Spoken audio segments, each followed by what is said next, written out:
15 नवंबर को जो गल्ला व्यापारी के बेटी की हत्या हुई थी वो एक ब्लाइंड केस था। हमारी मुखबिरी सूचना और उस बच्चे के बयान में पुष्ट होने के बाद फिर जो नाम बच्चे ने बताए थे उनके पीछे हमारी टीमें लगी।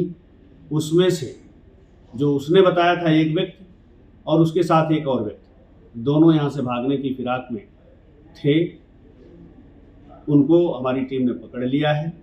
उसमें कुछ उनके पास से ज्वेलरी, कुछ नकदी बरामद हुई है। 4 लोगों की तलाश है। चित्रकूट में गल्ला व्यापारी के घर डकैती के बाद नाबालिग बिटिया की हत्या के मामले में पुलिस ने 2 आरोपियों को गिरफ्तार करे है।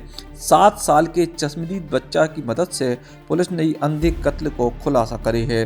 घटना में शामिल मुख्य आरोपी समेत 4 आरोपी अभी भी फरार हैं। पुलिस ने पकड़े गए 2 आरोपियों के पास से लूट के कई हजार रुपया की नकदी और ज्वेलरी बरामद करी है। जब पुलिस ने घर के आसपास रह रहे नट परिवार से पूछताछ करी तो 7 साल के बच्चा के अनुसार 5 लोगों को नाम सामने आओ, जिनमें गुड्डू, छुटकू, इरफान, शरीफ और रईस लूट के इरादे से घर में घुसे और कुल 6 बदमाशों ने लूट और हत्या की वारदात को अंजाम दो। पुलिस ने 2 लोगों रईस और कल्लू को मंगलवार की सवेरे राजापुर कोतवाली क्षेत्र के शिवराहत तालाब से गिरफ्तार करने में सफलता पाई। 15 नवंबर को जो गल्ला व्यापारी के बेटी की हत्या हुई थी वो एक ब्लाइंड केस था। व्यापारी की ओर से हत्या का मुकदमा लिखाया गया था, लेकिन घटनास्थल के निरीक्षण के समय से ही इस बात का अंदेशा था कि ये घटना लूट के लिए भी हो सकती है और ये घटना किन्हीं अन्य कारणों से भी हो सकती है।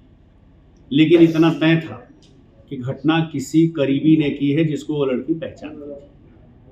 कई बार तो सुइयाँ इस पे ऑनर किलिंग की भी तरफ चली गई, क्योंकि उस लड़की की उस समय किसी लड़के से वार्ता हो रही थी टेलीफोन पे लंबी, और उस CDR के विश्लेषण में भी पाया गया कि उससे उसकी लंबी वार्ताएं पहले भी होती रही। लेकिन हमारी 5 टीमें 2 CO और एक एडिशनल SP के नेतृत्व में लगाई गई थी।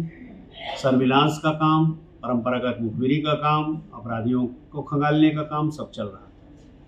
इसी बीच ये पता चला कि लगभग 700-800 मीटर दूर एक नट लोगों का डेरा है।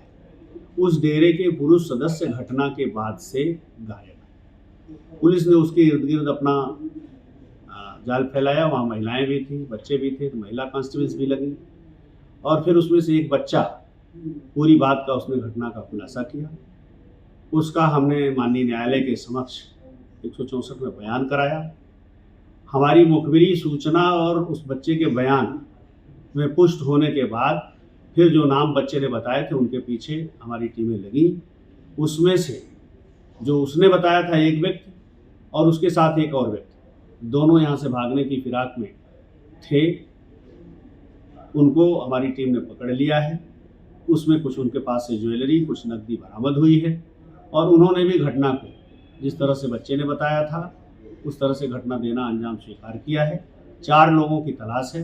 पता तो ये चल रहा है कि वो स्टेट भी छोड़ चुके हैं, लेकिन पुलिस की गिरफ्त से बच के कहाँ जाएंगे। हम पूरा प्रयास करेंगे कि हम उनको भी गिरफ्तार करें और जो शेष सामग्री है उनसे बरामद करें। सर, तो घटना में कितने लोग सर शामिल थे इसमें? घटना में बच्चे ने 5 नाम बताए थे, लेकिन आज जब हमारी टीम ने पकड़ा है तो एक उनमें से 6ठा अभियुक्त भी प्रकाश में आया है।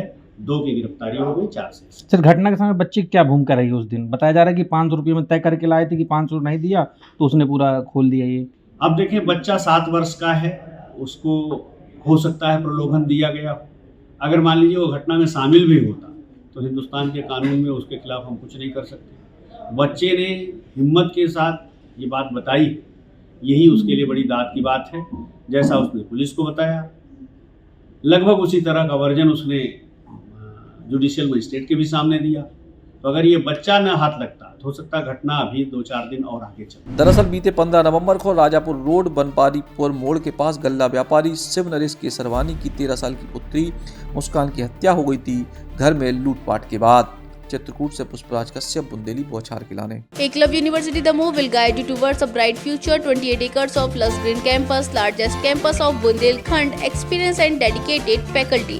50 future-ready courses taught in 12 different schools, separate courts and ground for sport, fully equipped lab and workshop, safe and fully equipped separate hostel for girls.